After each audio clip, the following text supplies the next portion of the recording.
Como falar com inteligência. Domine a psicologia da comunicação poderosa. Uma adaptação de Café e Capítulos, sua dose de literatura contemporânea. A maioria das pessoas pensa que a comunicação se resume àquilo que você diz. Mas aqui está a verdade nua e crua. Não é. As palavras que saem da sua boca representam menos de 10% da sua influência real. Os outros 90% são puramente psicologia, estratégia e a compreensão de como o cérebro humano processa informações. É por isso que algumas pessoas conseguem entrar em qualquer sala, comandar o respeito e conseguir exatamente o que querem, enquanto outras lutam para serem levadas a sério. Não importa o quão inteligentes sejam ou o quanto trabalhem duro. Você provavelmente já notou esse fenômeno. Você conhece alguém que não é a pessoa mais inteligente da sala, mas de alguma forma todos a escutam. Essas pessoas são promovidas mais rápido, fecham acordos maiores e parecem influenciar os outros sem o menor esforço. Enquanto isso, pessoas brilhantes com ideias incríveis são ignoradas, deixadas de lado e subestimadas. A diferença não é inteligência ou sorte, é a maestria da comunicação. O que a maioria das pessoas não entende sobre a comunicação poderosa é que ela não é um talento com o qual você nasce.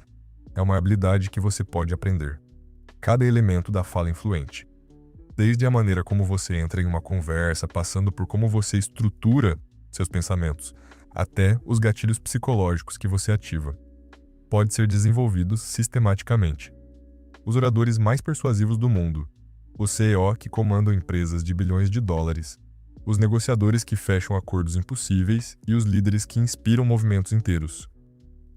Todos eles seguem princípios psicológicos específicos que você também pode dominar. Este audiolivro ensinará a você esses princípios. Você aprenderá como ler qualquer ambiente em segundos, como estruturar seus pensamentos, para que as pessoas fiquem presas a cada palavra sua, como usar o silêncio estratégico para criar autoridade, como lidar com discordâncias sem perder o respeito e como construir o tipo de presença magnética que faz as pessoas quererem ouvi-lo. Quando terminar esta leitura, você não apenas falará de forma diferente, você pensará de forma diferente sobre cada interação que tiver. Mas aqui está o porém. Isso só funciona se você aplicar. Estes não são conceitos teóricos para se filosofar a respeito. São estratégias práticas para serem usadas imediatamente. Cada técnica que compartilho aqui foi comprovada em situações do mundo real, de salas de diretoria a primeiros encontros, de entrevistas de emprego a jantares em família. A psicologia da comunicação é universal, e uma vez que você a compreenda, nunca mais terá que lutar para ser ouvido, respeitado ou influente. Capítulo 1. Os erros fatais de comunicação que aniquilam a sua influência. Antes mesmo de falarem, a maioria das pessoas já sabota sua própria influência, antes mesmo de abrirem a boca. Elas entram nas conversas já derrotadas porque cometeram erros fundamentais que sinalizam fraqueza, insegurança e baixo status para todos ao seu redor. Esses erros são tão comuns que 95% das pessoas os cometem sem sequer perceberem, e estão destruindo sua capacidade de serem levadas a sério. O primeiro erro fatal é a comunicação reativa. A maioria das pessoas espera que os outros iniciem as conversas, ditem o tom e determinem a direção da discussão. Elas respondem em vez de liderar, seguem em vez de guiar e permitem que outras pessoas controlem o enquadramento de cada interação. Isso as posiciona imediatamente como seguidoras, não como líderes. Quando você está constantemente reagindo, ela está abrindo mão do seu poder e treinando os outros para vê-lo como alguém que espera por permissão, em vez de alguém que assume o controle. Comunicadores reativos usam frases como "eu acho", "talvez você tenha razão" e "eu não tenho certeza, mas..." Eles pedem permissão para falar, pedem desculpas por terem opiniões e buscam constantemente a validação dos outros. Isso cria uma dinâmica psicológica na qual as pessoas, inconscientemente, os categorizam como menos importantes, menos confiantes e menos dignos de atenção séria. O cérebro humano é programado para respeitar a certeza e a autoridade, e a comunicação reativa sinaliza exatamente o oposto. O segundo erro fatal é o despejo de informações, information dumping. A maioria das pessoas acha que mais informações equivalem a mais persuasão, então, elas sobrecarregam os outros com fatos, detalhes, estatísticas e explicações. Acreditam que, se fornecerem evidências suficientes, as pessoas concordarão naturalmente com elas. Isso é completamente retrógrado. O cérebro humano não processa a informação de forma puramente lógica. Ele a processa emocionalmente primeiro, para só então encontrar razões lógicas que sustentem essas emoções. Quando você despeja informações nas pessoas, na verdade torna mais difícil para elas entenderem e concordarem com você. Você está criando uma sobrecarga cognitiva, o que desencadeia resistência mental. Em vez de serem persuadidas, as pessoas ficam sobrecarregadas, confusas e mentalmente exaustas. Elas param de ouvir não porque suas informações estão erradas, mas porque seus cérebros não conseguem processá-las com eficácia. O despejo de informações também sinaliza que você não compreende as necessidades, as prioridades ou a capacidade de atenção do seu público. O terceiro erro fatal é o vazamento emocional. Isso acontece quando o seu estado emocional interno afeta inconscientemente a sua comunicação. Se você está nervoso, ansioso, inseguro ou desesperado, essas emoções vazam através do seu tom de voz, da sua linguagem corporal e da sua escolha de palavras, mesmo quando você está tentando escondê-las. As pessoas conseguem sentir o vazamento emocional imediatamente, e isso destrói a sua credibilidade. O vazamento emocional aparece de maneiras sutis. Sua voz pode ficar um pouco mais aguda quando você está nervoso, você pode falar mais rápido quando está ansioso, pode usar mais palavras de preenchimento, quando está incerto, ou pode se inclinar demais para a frente quando está desesperado por aprovação. Esses microsinais comunicam muito mais do que suas palavras reais e dizem às pessoas que você não está no controle de si mesmo. Se você não consegue controlar as próprias emoções, como podem confiar a você decisões ou responsabilidades importantes? O quarto erro fatal é a comunicação espelho. Isso ocorre quando você copia, inconscientemente, o estilo de comunicação, o nível de energia e as opiniões de quem quer que esteja conversando com você. Comunicadores espelho tornam-se camaleões, ajustando constantemente sua personalidade para se adequarem ao ambiente. Eles acham que isso os torna mais simpáticos, mas na realidade, isso os torna esquecíveis e indignos de confiança. Quando você espelha demais os outros, perde a sua voz e a sua perspectiva únicas. As pessoas sentem que você não está sendo autêntico e param de levá-lo a sério. A comunicação espelho também o impede de agregar valor real às conversas, porque você está apenas ecoando o que os outros já disseram. Em vez de ser visto como alguém agradável, você é visto como fraco, indeciso e carente de convicções pessoais. O quinto erro fatal é a comunicação defensiva. Isso acontece quando você interpreta perguntas ou comentários neutros como ataques pessoais e responde na defensiva. Comunicadores defensivos estão o tempo todo se explicando, justificando suas ações e protegendo seu ego. Eles transformam conversas normais em batalhas e exaurem as pessoas com a sua necessidade de estarem sempre certos. A comunicação defensiva cria uma espiral negativa. Quando você fica na defensiva, os outros se tornam mais agressivos, o que o deixa ainda mais na defensiva. Esse padrão destrói relacionamentos, corrói a confiança e faz com que as pessoas evitem se comunicar com você por completo. Também sinaliza que você é inseguro quanto à sua competência ou autoridade, o que mina a sua influência. O sexto erro fatal é a comunicação em busca de aprovação. Isso ocorre quando o seu objetivo principal em todas as conversas é ser amado e não ser respeitado ou eficaz. Aqueles que buscam aprovação monitoram constantemente as reações das outras pessoas e ajustam a própria mensagem com base no que acham que os outros querem ouvir. Eles evitam discordâncias, sacrificam suas opiniões e priorizam a harmonia em detrimento da verdade. A comunicação em busca de aprovação pode parecer gentil, mas, na verdade, é manipuladora e fraca. Quando as pessoas sentem que você está mais preocupado em agradar do que em ser honesto, elas perdem o respeito por você. Elas também param de confiar nas suas opiniões, porque sabem que você lhes dirá o que elas querem ouvir, e não o que precisam ouvir. Isso o torna irrelevante em conversas e decisões importantes. O sétimo erro fatal é a comunicação inconsciente.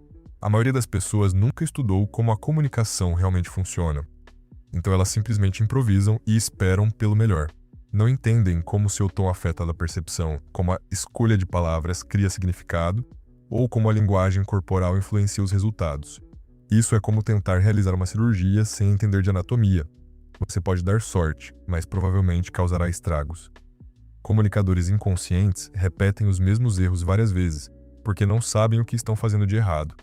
Eles culpam os outros por não os entenderem, em vez de assumirem a responsabilidade pela própria comunicação pouco clara.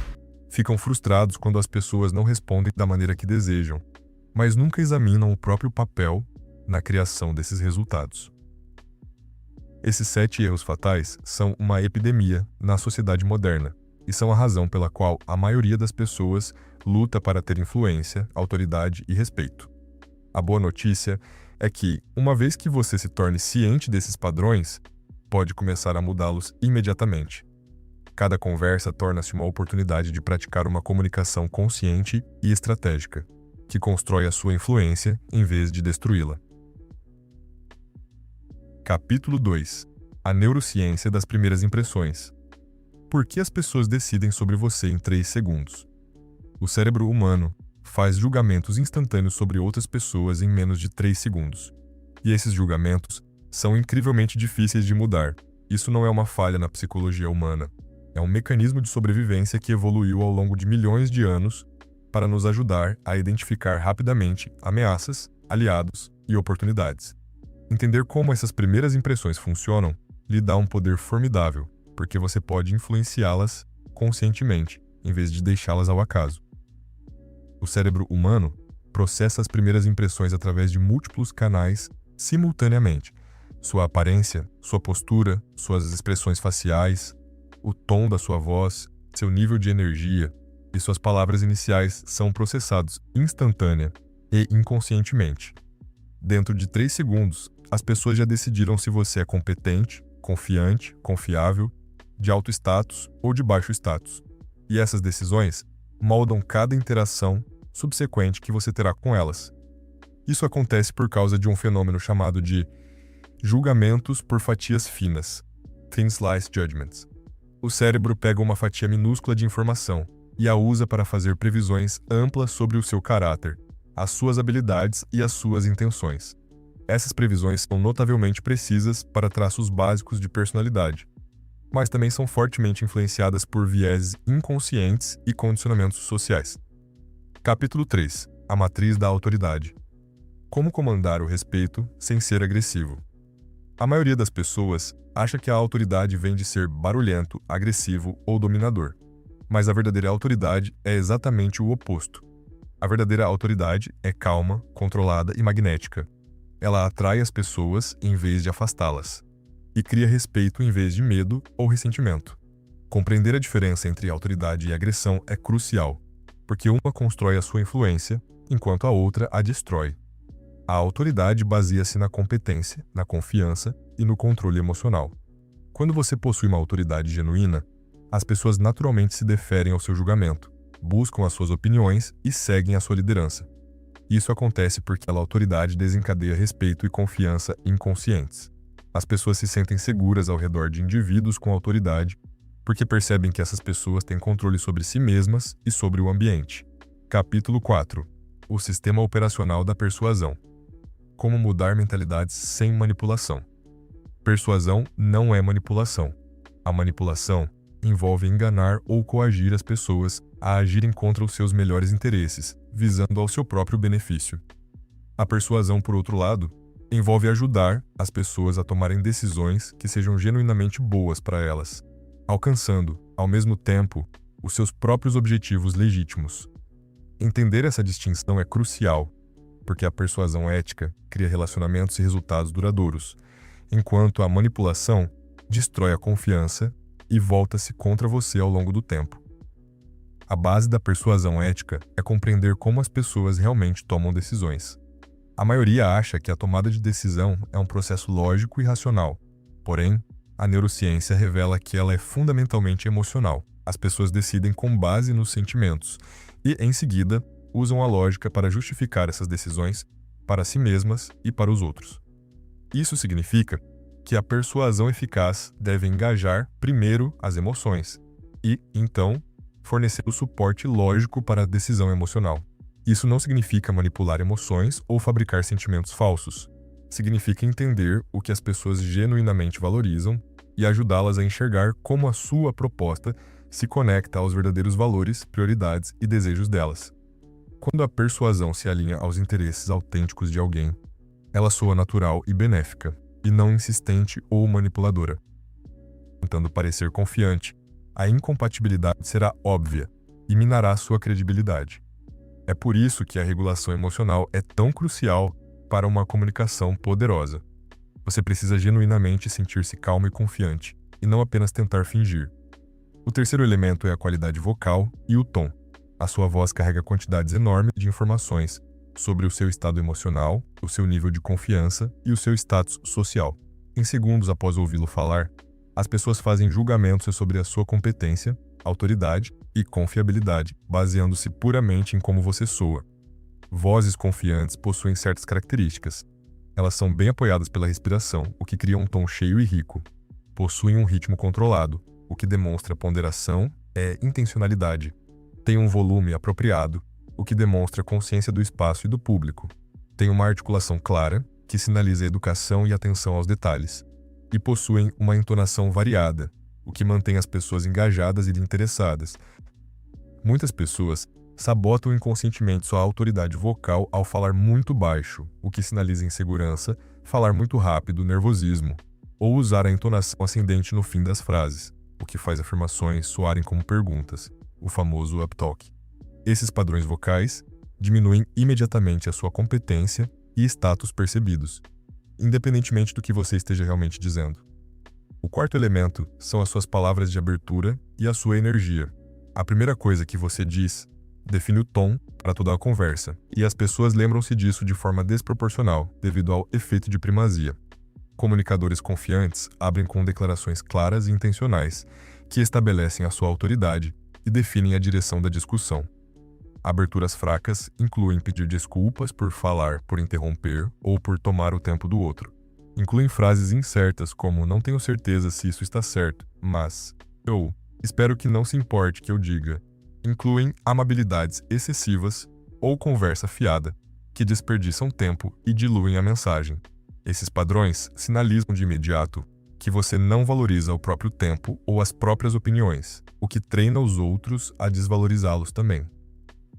Aberturas fortes são diretas, cheias de propósito e confiantes. Elas podem incluir uma declaração clara do seu objetivo, uma observação interessante que demonstre percepção analítica, ou uma pergunta estratégica que engaje o pensamento da outra pessoa. A chave é liderar a conversa desde o primeiro momento, em vez de esperar que os outros definam a direção. O quinto elemento é a congruência emocional. Isso significa que as suas palavras, emoções e linguagem corporal se alinham e apoiam a mesma mensagem. Quando há incongruência entre esses canais, as pessoas sentem inconscientemente que algo está errado e tornam-se menos confiantes e menos engajadas. A congruência emocional requer confiança genuína e regulação emocional. Você não pode fingir isso com eficácia porque as microexpressões, a linguagem corporal e as qualidades vocais vão vazar o seu verdadeiro estado emocional. É por isso que desenvolver confiança real e controle emocional é muito mais eficaz do que tentar usar técnicas superficiais para parecer confiante. A neurociência das primeiras impressões revela que as pessoas estão o tempo todo avaliando você em múltiplos níveis simultaneamente. Elas estão mensurando a sua competência, a sua confiança, a sua credibilidade, o seu status e as suas intenções. Tudo nos primeiros segundos em que o conhecem. Ao entender como essas avaliações funcionam, você pode influenciá-las conscientemente e criar primeiras impressões poderosas e positivas, que abrem portas e criam oportunidades. Capítulo 3. A matriz da autoridade. Como comandar o respeito sem ser agressivo. A maioria das pessoas acha que a autoridade vem de ser barulhento, agressivo ou dominador. Mas a verdadeira autoridade é exatamente o oposto. A verdadeira autoridade é calma, controlada e magnética. Ela atrai as pessoas em vez de afastá-las. E cria respeito em vez de medo ou ressentimento. Compreender a diferença entre autoridade e agressão é crucial, porque uma constrói a sua influência, enquanto a outra a destrói. A autoridade baseia-se na competência, na confiança e no controle emocional. Quando você possui uma autoridade genuína, as pessoas naturalmente se deferem ao seu julgamento, buscam as suas opiniões e seguem a sua liderança. Isso acontece porque a autoridade desencadeia respeito e confiança inconscientes. As pessoas se sentem seguras ao redor de indivíduos com autoridade, porque percebem que essas pessoas têm controle sobre si mesmas e sobre o ambiente. Capítulo 4. O sistema operacional da persuasão. Como mudar mentalidades sem manipulação. Persuasão não é manipulação. A manipulação envolve enganar ou coagir as pessoas a agirem contra os seus melhores interesses, visando ao seu próprio benefício. A persuasão, por outro lado, envolve ajudar as pessoas a tomarem decisões que sejam genuinamente boas para elas, alcançando, ao mesmo tempo, os seus próprios objetivos legítimos. Entender essa distinção é crucial, porque a persuasão ética cria relacionamentos e resultados duradouros, enquanto a manipulação destrói a confiança e volta-se contra você ao longo do tempo. A base da persuasão ética é compreender como as pessoas realmente tomam decisões. A maioria acha que a tomada de decisão é um processo lógico e racional, porém, a neurociência revela que ela é fundamentalmente emocional. As pessoas decidem com base nos sentimentos e, em seguida, usam a lógica para justificar essas decisões para si mesmas e para os outros. Isso significa que a persuasão eficaz deve engajar primeiro as emoções e, então, fornecer o suporte lógico para a decisão emocional. Isso não significa manipular emoções ou fabricar sentimentos falsos. Capítulo 5. O silêncio estratégico. O poder do que você não diz. A maioria das pessoas tem um pavor mortal do silêncio em conversas.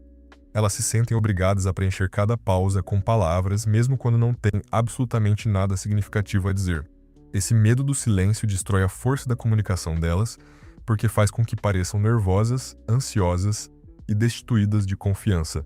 Aprender a usar o silêncio estrategicamente é uma das habilidades de comunicação mais demolidoras e poderosas que você pode desenvolver. O silêncio não é a ausência de comunicação, é uma forma distinta de comunicação. O silêncio estratégico pode irradiar confiança, autoridade, ponderação e controle. Pode abrir um abismo de espaço para que os outros revelem informações vitais. Pode conferir peso e brutalidade ao impacto das suas palavras. Pode desarmar tensões, forjar conexões profundas e, principalmente, dar a você o tempo necessário para pensar e responder magistralmente, em vez de reagir com estupidez e impulsividade. O primeiro tipo de silêncio estratégico é a pausa de confiança. É um silêncio breve feito pouco antes de você começar a falar. Ele sinaliza que você está escolhendo as suas palavras com a precisão de um cirurgião, em vez de vomitar a primeira coisa que lhe vem à cabeça. Pessoas autoconfiantes sentem-se muito confortáveis com essa pausa, pois não estão desesperadas para se provar ou para preencher a lacuna sonora com tagarelice nervosa. Inteligência em cada conversa. Elas falam quando têm algo significativo para acrescentar e permanecem em silêncio quando não têm. Essa seletividade faz com que suas palavras carreguem muito mais peso quando decidem usá-las. O quarto elemento é o estabelecimento de limites. A autoridade exige fronteiras claras sobre o que você aceita e o que não aceita em termos de comportamento, tratamento e comunicação. Esses limites não são agressivos ou punitivos. São simplesmente declarações claras sobre os seus padrões e expectativas. Quando as pessoas sabem onde estão os seus limites, é muito mais provável que os respeitem. Estabelecer limites de forma eficaz requer uma consistência calma. Você não precisa ficar com raiva ou ser agressivo para impor fronteiras. Só precisa ser claro sobre as consequências e cumpri-las com consistência. Quando alguém ultrapassa um limite, você aborda o fato de forma direta e objetiva, sem dramas ou escaladas emocionais. Isso mostra que você se leva a sério e espera que os outros façam o mesmo. O quinto elemento é a demonstração de competência. A verdadeira autoridade baseia-se, em última instância, na sua capacidade comprovada de obter resultados. As pessoas respeitam você quando veem evidências de que você sabe o que está fazendo e pode cumprir o que promete. Essa competência pode ser demonstrada através de conquistas passadas, de seu desempenho atual ou de expertise clara em áreas relevantes. A demonstração de competência não é sobre se gabar ou se exibir. É sobre provar o seu valor de forma silenciosa e consistente, através de suas ações e resultados. Quando as pessoas veem que você constantemente entrega um trabalho de alta qualidade, cumpre prazos, resolve problemas e agrega valor, elas naturalmente começam a deferir-se ao seu julgamento e a buscar a sua opinião. O sexto elemento é a vulnerabilidade estratégica. Isso pode parecer contraintuitivo, mas mostrar uma vulnerabilidade apropriada, na verdade, fortalece a sua autoridade, em vez de enfraquecê-la. Vulnerabilidade estratégica significa ser honesto sobre suas limitações, reconhecer erros e pedir ajuda quando necessário. Isso demonstra confiança e maturidade emocional, em vez de fraqueza. A chave é que a vulnerabilidade deve ser estratégica e apropriada. Compartilhar cada insegurança, dúvida ou problema pessoal corrói a autoridade. Mas reconhecer limitações específicas ou assumir a responsabilidade por um erro, na verdade, aumenta a confiança e o respeito. Isso mostra que você é honesto, autoconsciente e focado em resultados, e não em proteger o seu ego. O sétimo elemento é a calibração social. Pessoas com autoridade compreendem as dinâmicas sociais e ajustam o seu estilo de comunicação para se adequar à situação, sem jamais comprometer os seus princípios fundamentais. Elas sabem quando ser mais formais ou casuais, quando ser diretas ou diplomáticas, quando liderar ou apoiar. Essa inteligência social lhes permite manter a autoridade através de diferentes contextos e relacionamentos. A calibração social exige observar e compreender as regras não ditas de diferentes ambientes. O que funciona em uma sala de reuniões pode não funcionar em um jantar de família. O que é apropriado com colegas do mesmo nível pode não ser com subordinados ou superiores. Pessoas com autoridade navegam por essas diferenças com habilidade, mantendo intactos a sua personalidade autêntica e os seus valores. A autoridade não é sobre dominar os outros ou conseguir as coisas à força. É sobre conquistar respeito através da competência, do caráter e da maturidade emocional. Quando você desenvolve uma autoridade genuína, as pessoas naturalmente querem seguir a sua liderança, pedir o seu conselho e respeitar as suas decisões. Isso cria uma influência duradoura e relacionamentos que se fortalecem com o tempo, em vez de se deteriorarem pelo ressentimento ou pelo medo. Capítulo 4. O sistema operacional da persuasão. Como mudar mentalidades sem manipulação. Persuasão não é manipulação. A manipulação envolve enganar ou coagir as pessoas a agirem contra os seus melhores interesses, visando ao seu próprio benefício. A persuasão, por outro lado, envolve ajudar as pessoas a tomarem decisões que sejam genuinamente boas para elas, alcançando, ao mesmo tempo, os seus próprios objetivos legítimos. Entender essa distinção é crucial, porque a persuasão ética cria relacionamentos e resultados duradouros, enquanto a manipulação destrói a confiança e volta-se contra você ao longo do tempo. A base da persuasão ética é compreender como as pessoas realmente tomam decisões. A maioria acha que a tomada de decisão é um processo lógico e racional, porém, a neurociência revela que ela é fundamentalmente emocional. As pessoas decidem com base nos sentimentos e, em seguida, usam a lógica para justificar essas decisões para si mesmas e para os outros. Isso significa que a persuasão eficaz deve engajar primeiro as emoções e, então, fornecer o suporte lógico para a decisão emocional. Isso não significa manipular emoções ou fabricar sentimentos falsos. Significa entender o que as pessoas genuinamente valorizam e ajudá-las a enxergar como a sua proposta se conecta aos verdadeiros valores, prioridades e desejos delas. Quando a persuasão se alinha aos interesses autênticos de alguém, ela soa natural e benéfica, e não insistente ou manipuladora. Capítulo 5. O silêncio estratégico. O poder do que você não diz. A maioria das pessoas tem um pavor mortal do silêncio em conversas. Elas se sentem obrigadas a preencher cada pausa com palavras, mesmo quando não tem absolutamente nada significativo a dizer. Esse medo do silêncio destrói a força da comunicação delas, porque faz com que pareçam nervosas, ansiosas e destituídas de confiança. Aprender a usar o silêncio estrategicamente é uma das habilidades de comunicação mais demolidoras e poderosas que você pode desenvolver. O silêncio não é a ausência de comunicação, é uma forma distinta de comunicação. O silêncio estratégico pode irradiar confiança, autoridade, ponderação e controle. Pode abrir um abismo de espaço para que os outros revelem informações vitais. Pode conferir peso e brutalidade ao impacto das suas palavras. Pode desarmar tensões, forjar conexões profundas e, principalmente, dar a você o tempo necessário para pensar e responder magistralmente, em vez de reagir com estupidez e impulsividade. O primeiro tipo de silêncio estratégico é a pausa de confiança. É um silêncio breve feito pouco antes de você começar a falar. Ele sinaliza que você está escolhendo as suas palavras com a precisão de um cirurgião, em vez de vomitar a primeira coisa que lhe vem à cabeça. Pessoas autoconfiantes sentem-se muito confortáveis com essa pausa, pois não estão desesperadas para se provar ou para preencher a lacuna sonora com tagarelice nervosa. A pausa de confiança funciona porque transmite ponderação e intencionalidade. Quando você para antes de falar, as pessoas assumem, num nível instintivo, que o que você dirá a seguir vale a pena esperar. Isso força a audiência a prestar uma atenção aguçada às suas palavras, ampliando imensamente a reverberação da sua mensagem, ativa, estratégico. Fatos informam, mas histórias vendem.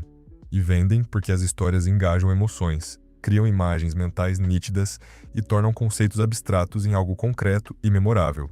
Em vez de apresentar informações áridas ou argumentos puramente lógicos, você insere os seus pontos centrais em narrativas envolventes que ajudam as pessoas a visualizar e a sentir os benefícios da sua proposta. Histórias de persuasão eficazes, em elementos específicos, apresentam personagens com os quais o público possa se identificar, enfrentando desafios semelhantes. Incluem detalhes sensoriais específicos que tornam a história vívida, mostram relações claras de causa e efeito, terminam com os resultados que o seu público almeja e posicionam a sua proposta como o fator-chave que possibilitou aquele desfecho positivo. O quarto princípio é abordar a resistência de forma proativa. Toda pessoa tem motivos para, potencialmente, dizer não à sua proposta, e ignorar essas preocupações não fará com que elas desapareçam. Persuasores habilidosos identificam as objeções mais prováveis e as abordam antes mesmo de serem levantadas. Isso mostra que você entende a perspectiva da outra pessoa e que considerou cuidadosamente as ansiedades dela. Abordar a resistência não é sobre esmagar objeções com argumentos agressivos.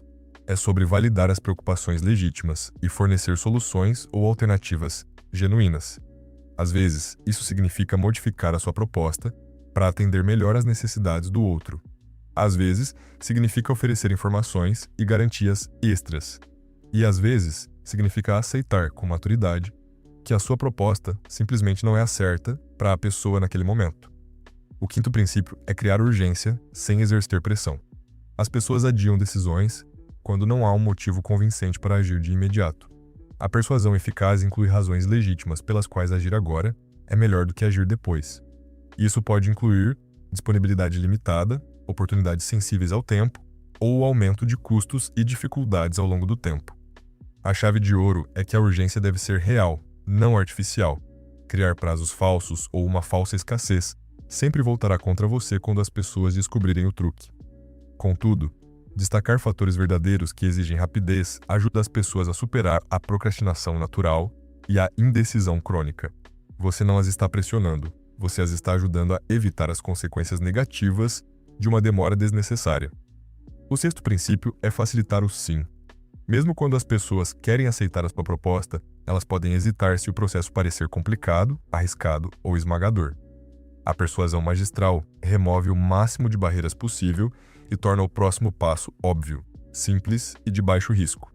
Isso pode envolver dividir um compromisso grande em etapas menores, oferecer garantias ou períodos de teste, reduzir custos iniciais ou cuidar dos detalhes burocráticos e administrativos por elas.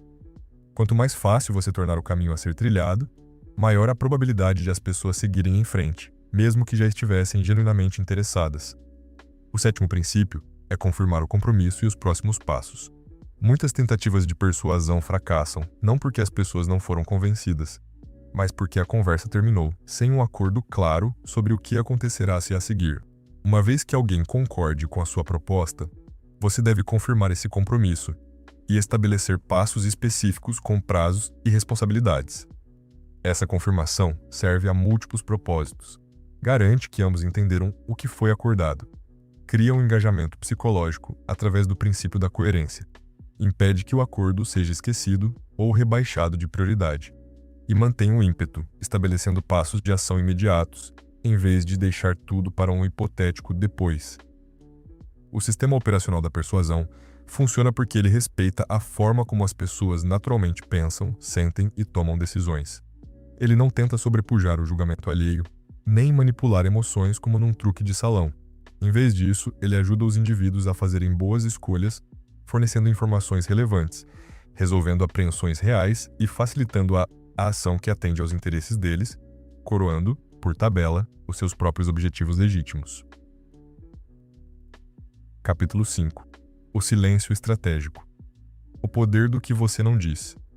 A maioria das pessoas tem um pavor mortal do silêncio em conversas. Elas se sentem obrigadas a preencher cada pausa com palavras, mesmo quando não tem absolutamente nada significativo a dizer.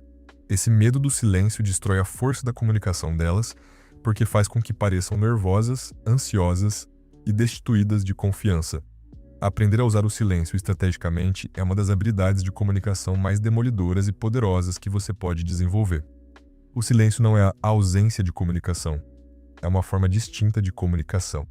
O silêncio estratégico pode irradiar confiança, autoridade, ponderação e controle.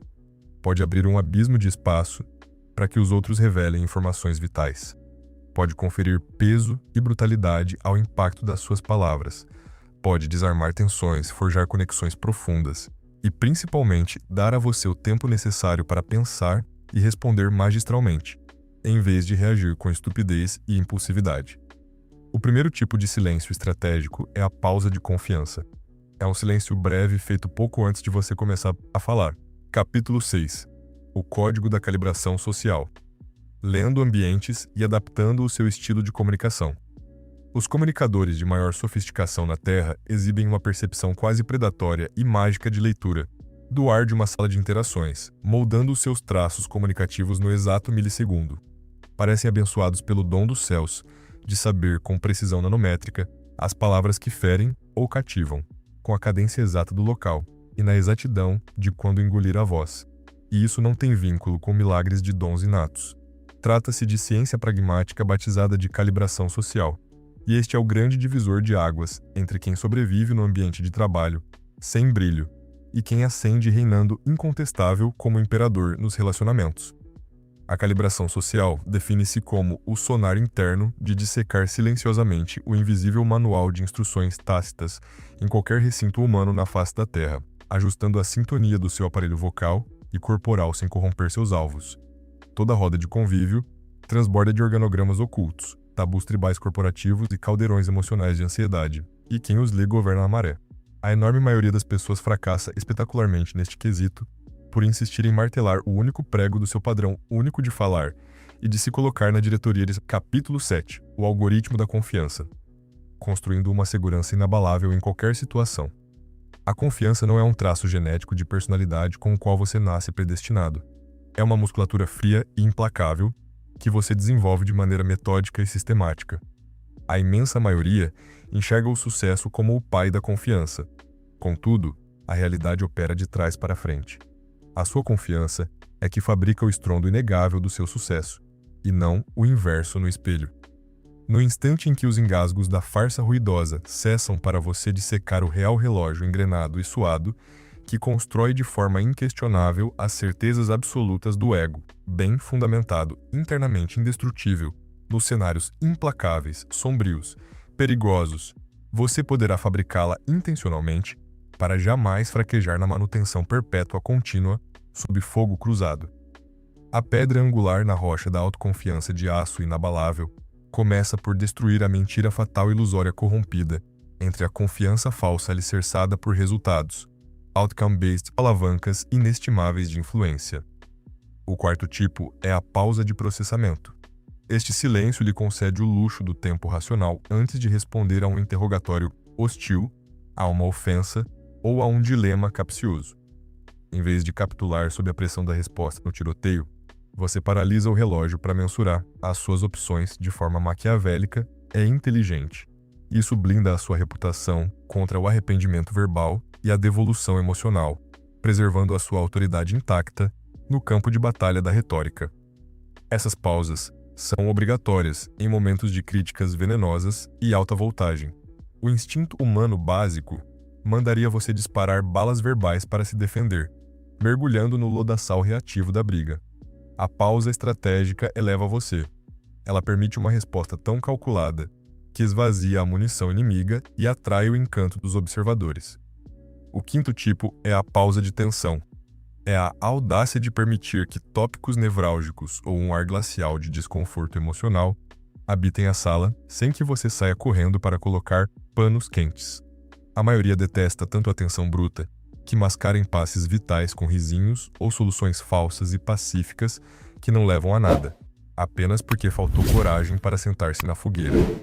As pausas de tensão têm o poder de decidir negociações corporativas milionárias e discussões matrimoniais severas. Em vez de consolar o outro ou tentar salvar o momento, você o obriga a suportar todo o peso avassalador das consequências dos atos dele. Com grande frequência, esse gelo faz com que o próprio oponente ceda, assuma a culpa ou proponha os próprios termos de rendição para acabar com o sofrimento da tensão, termos esses que muitas vezes são melhores do que as exigências que você iria formular. O sexto tipo é o silêncio de reflexão. Trata-se da lacuna mental, proporcionada a todos antes de selar o martelo de uma decisão crucial, ou encerrar um tópico vital. Esse silêncio bloqueia a burrice das decisões impulsivas motivadas pelo estresse do relógio e consolida o grau de atenção dado ao assunto discutido. É um trunfo ao fim de pactos essenciais, permitindo que todas as frentes na mesa de xadrez repassem os detalhes silenciosamente na mente, evitem perguntas não ditas e firmem, psicologicamente, a aceitação mútua antes de marcharem. O manejo espetacular do silêncio obriga que você mate o seu próprio pânico interno dos vácuos de áudio numa roda social.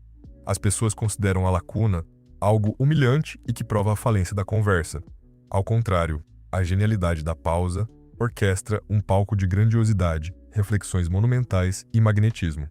O segredo mestre é transmutar a ansiedade de tentar bancar o bobo da corte falante em confiança suprema de ser uma presença escultural. Você não deve uma peça de teatro ininterrupta a ninguém. Muitas vezes, o maior troféu que você legará na mesa de um bar ou sala de diretoria será pela sua escuta impassível, aliada a pausas arquitetadas.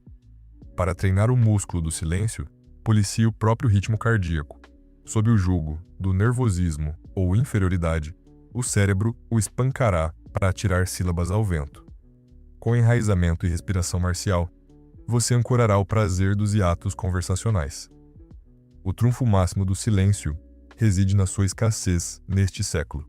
Numa época na qual o mundo grita demais e nada escuta, a esfinge que fala na hora e silencia o resto, e rompe como uma muralha hipnótica e imbatível de carisma, respeito irrefreável e autoridade inquestionável, tornando-se imortal na memória daqueles que experimentaram o peso cortante e acolhedor do seu silêncio majestoso e das suas raras intervenções verbais cirúrgicas.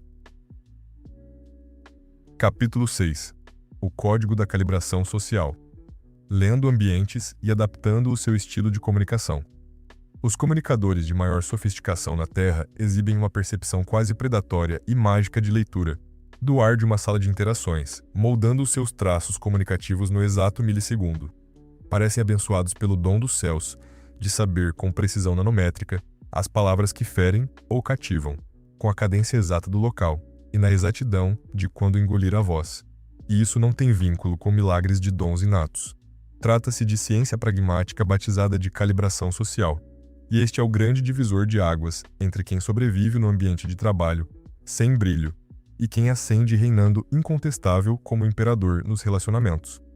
A calibração social define-se como o sonar interno de dissecar silenciosamente o invisível manual de instruções tácitas em qualquer recinto humano na face da Terra, ajustando a sintonia do seu aparelho vocal e corporal sem corromper seus alvos. Toda roda de convívio transborda de organogramas ocultos, tabus tribais corporativos e caldeirões emocionais de ansiedade, e quem os lê governa a maré. A enorme maioria das pessoas fracassa espetacularmente neste quesito, por insistir em martelar o único prego do seu padrão único de falar e de se colocar na diretoria de acionistas frios como o faria na mesa do churrasco familiar. O amadorismo da inflexibilidade trava suas engrenagens no sucesso com brutalidade absurda e os conduz ao suicídio das influências. O primeiro pilar dessa sagacidade reside na consciência situacional. Antes que uma sílaba fuja de sua boca, estude o teatro de guerra das conversas. Quem empunha o cajado do mando real da sala aqui nesta noite? O termômetro de cortisol deles denuncia tensão pré-colapso e pânico latente por metas ou comemoram fartura? Que limites religiosos, dogmáticos e comportamentais se espera na etiqueta deste grupo agora? Qual o cronômetro ditado pelo relógio das pressões no instante para não falar além ou a menos da margem fatal da paciência tolerada. A consciência perita analisa cruzamentos infinitos, do compasso vocal trêmulo, de quem acata ordens invisíveis no levantar de pálpebra, do líder discreto à cabeceira na poltrona do fundo. Este banco de dados formata as rotas de vitória. O segundo pilar ancora na análise cirúrgica das audiências. Estilos de personalidade distintos repudiam ou amam aproximações antagônicas. Calibrar é ler a vítima amigável do seu feitiço comunicativo. Será ele o homem das lógicas céticas frias que saliva por planilhas cruas? Ou a figura emocional compassiva sedenta de abraços conceituais da filosofia romântica do negócio e histórias emocionantes? Ele opera por metas do amanhã a voos altos de impérios ou necessita de segurança paranoica aos milímetros nos contratos? O currículo deles grita os perfis, e suas perguntas ao longo das abordagens escancaram as defesas abertas deles rumo aos tesouros que eles amam ouvir. Os contadores querem os gráficos exatos infalíveis, enquanto o time criativo vomitará de tédio, seja a fechadura certa, a chave exata que você possuir no inventário. O terceiro pilar ergue-se na avaliação geopolítica social secreta de dinâmicas do poderio. A selva hierárquica divide-se invariavelmente nas patentes forjadas nos crachás plastificados contra as patentes informais forjadas pelo carisma das relações nas rodas d'água das empresas. Adaptar-se requer mapeamento brilhante de ambas. A majestade corporativa, engravatada na hierarquia, demandará o discurso formal e a entrega rápida de desfecho, sem floreios e total obediência ao seu pouco tempo. O poder informal de amizade do chão de fábrica e das redes de fofocas na sombra dita paciência extrema e comunhão nas risadas amigáveis de consagração de aprovação do pacto do bando antes da ordem acatada. O cego atira ao peito das duas posições de poder com a mesma linguagem e enterra sua biografia com escândalos não verbais perante superiores e desdenho de amizade na base. O quarto pilar foca a competência sociocultural do grupo de inserção atual. Entidades corporativas ou famílias exalam rituais sagrados invioláveis. Há as firmas de combate militar, agressivo de choques diretos impiedosos contra os defensores da flor delicada da harmonia e paz consensual de abraços. Culturas da ousadia, aventureira destemida cega sem fronteiras contra a cautela estéril da paralisia pelo erro. A gíria e o despojamento sagrado dos ambientes joviais, sem regras de colarinho afrouxado contra-eclesiástico das fronteiras gélidas. Violar essa fronteira não escrita destrói toda influência antes que acabe a primeira xícara. A excelência requer a tática dos camaleões honrados do mimetismo das águas do rio. Modele seus padrões com excelência, observando os chefes brilhantes do novo ambiente local, e assuma os tons corretos dos trajes do vernáculo de comunicação deles. O quinto pilar espelha-se no ajuste da inteligência dos climas emocionais e espirituais coletivos. Os agrupamentos flutuam às marés em estresse extremo ou na glória pacífica plácida anestésica das vitórias, em comemoração relaxante da crise extirpada. Tentar fazer uma piada nas barricadas tensas de socorros afunda a vida, como ser grave e fúnebre nos prêmios de sucesso aniquila todo o tesão da comemoração na mesa. Alinhe a sua vibração e temperatura dos seus batimentos cardíacos, simulando a mesma aura psíquica mental da sala ali existente, ao invés de atritar com dissonância irritante e falsidade que afugenta e assusta a multidão. O sexto pilar da matriz exige a flexibilidade estratégica do poliglota mental, da voz e posições. Você jamais amputa os braços centrais dos seus princípios da alma moral para moldar na sociedade. Trata-se do camaleão tático. É a maestria de alternar a marcha automobilística da retórica, do discurso de gelo matemático analítico, no fórum exato da justiça dos relatórios frios, para saltar na tribuna em discursos emocionais, para arrebanhar exércitos de seguidores fiéis, nas barricadas motivacionais ardentes assertivas de glórias, com liderança de peito aberto agressivo ou retroagir ao pacificador nos divãs acolhedores das colaborações mútuas, nos lutos das crises calmas de suporte. É um arco de flechas completo para toda besta e animal nos teatros infinitos na caça da influência coletiva, de vitórias sem fronteira. Na abóbada do sistema, o sétimo pilar, o ajuste cinético do tempo real. A calibração morre se lida com o estatismo passado no preâmbulo de abertura inicial, que caducou com sucesso inicial falso. Ela respira o feedback implacável, invisível, a cada nanosegundo da conversa, rodando a fita sem cessar de avaliação letal e imediata.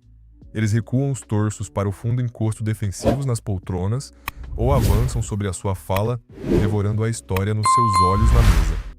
Os olhos desviam tédio à tela do relógio ou travam contato magnético dilatados em você, nas veias pulsantes do pescoço ou o silêncio. Preenche com discordância amargurada, mortal secreta do não falado. Isso dita o volante da pilotagem social no desvio tático nas curvas fatais, conversacionais nos labirintos da persuasão para mudar a engrenagem e nunca bater o veículo precioso social no tédio da mesmice ineficaz burra contínua, e jamais fraquejar a confiança no recuo estratégico. Na posse sagrada dessas alavancas poderosas do reino social, da calibração invisível da maestria suprema, da adaptabilidade. A sua coroa converte você não na estrela de palcos estreitos confinados em guetos restritos fáceis rasos, porém, transforma sua alma no predador de topo e imperador absoluto da fala nas salas frias de batalhas intelectuais, mais exigentes, sangrentas, difíceis, cruéis, complexas nos tronos corporativos de negociações, pois a mágica suprema nas raras mentes da fluidez de camaleão, das inteligências alcançou, pela glória do esforço supremo do observador, os picos e resultados irretocáveis na arte milenar imortal, imbatível da genialidade conversacional no alto clero do mundo dos fortes formidáveis. Capítulo 7. O algoritmo da confiança. Construindo uma segurança inabalável em qualquer situação. A confiança não é um traço genético de personalidade com o qual você nasce predestinado. É uma musculatura fria e implacável que você desenvolve de maneira metódica e sistemática. A imensa maioria enxerga o sucesso como o pai da confiança. Contudo, a realidade opera de trás para frente. A sua confiança é que fabrica o estrondo inegável do seu sucesso, e não o inverso no espelho. No instante em que os engasgos da farsa ruidosa cessam para você dissecar o real relógio engrenado e suado, que constrói de forma inquestionável as certezas absolutas do ego, bem fundamentado, internamente indestrutível, nos cenários implacáveis, sombrios, perigosos, você poderá fabricá-la intencionalmente para jamais fraquejar na manutenção perpétua contínua, sob fogo cruzado. A pedra angular na rocha da autoconfiança de aço inabalável começa por destruir a mentira fatal ilusória corrompida entre a confiança falsa alicerçada por resultados. Outcome-Based, capítulo 8. Técnicas avançadas de influência. A psicologia de conseguir o que você quer sem forçar. A influência não tem a ver com subjugar as pessoas à força ou manipulá-las para que obedeçam. Trata-se de compreender a psicologia humana e criar as condições exatas em que as pessoas queiram naturalmente cooperar com você. As técnicas de influência mais poderosas funcionam porque se alinham com a forma como as pessoas já pensam, sentem e tomam decisões, em vez de lutar contra as tendências naturais delas. A base da influência ética é entender que as pessoas não resistem às ideias que elas mesmas criaram. Quando você consegue guiar as pessoas para que descubram conclusões, soluções ou decisões por conta própria, elas sentem propriedade e comprometimento, em vez de ressentimento ou resistência. Isso exige que você deixe de dizer às pessoas o que pensar, para ajudá-las a pensar com mais eficácia sobre as próprias situações e metas. Capítulo 9. Comunicação de crise. Como manter o poder quando tudo dá errado? Situações de crise revelam quem detém o verdadeiro poder de comunicação e quem apenas parece confiante quando as coisas estão fáceis. Quando a pressão aumenta, os ânimos se exaltam e os riscos se tornam críticos. As habilidades de comunicação da maioria das pessoas entram em colapso. Elas tornam-se reativas, defensivas, dispersas ou paralisadas. Mas os mestres da comunicação de crise, na verdade, tornam-se ainda mais poderosos e influentes durante tempos difíceis, porque sabem como manter a compostura, a clareza e a liderança quando os outros perdem o controle. Comunicação de crise não se trata de ter todas as respostas ou de prevenir todos os problemas. Trata-se de manter a sua eficácia e a sua influência diante de desafios inesperados, incertezas e altíssima pressão. As pessoas que dominam essa habilidade tornam-se o porto seguro que todos procuram quando as coisas dão errado, o que gera oportunidades colossais de liderança e ascensão. O primeiro princípio da comunicação de crise é a regulação emocional sob pressão. Quando a crise atinge, capítulo 10. Construindo sistemas de comunicação que criam influência duradoura. A maioria das pessoas encara a comunicação como uma série de interações isoladas, sem qualquer estratégia sistemática, para construir uma influência cumulativa ao longo do tempo. Elas têm boas e más conversas, sucessos aleatórios e fracassos inesperados, mas nenhum sistema coerente para expandir o seu império comunicativo. Construir uma influência duradoura exige abordagens calculadas que rendam juros compostos com o tempo, em vez de depender de lapsos isolados de genialidade. O alicerce da influência sistemática é compreender que absolutamente toda interação constrói ou corrói a sua reputação de competência, confiabilidade e liderança. As pessoas formam a imagem de quem você é com base nos padrões que observam, não apenas em conversas pontuais. Isso exige padrões e abordagens que reforcem percepções positivas através de múltiplos pontos de contato. O primeiro elemento é a coerência da mensagem em todos os contextos. As suas mensagens centrais sobre a sua capacidade, os seus valores, as suas prioridades e a sua expertise devem permanecer inabaláveis, atados na lama, nas travessias das tormentas das cordilheiras dos montes, com sucesso de conquistas para aclamar sempre os defeitos.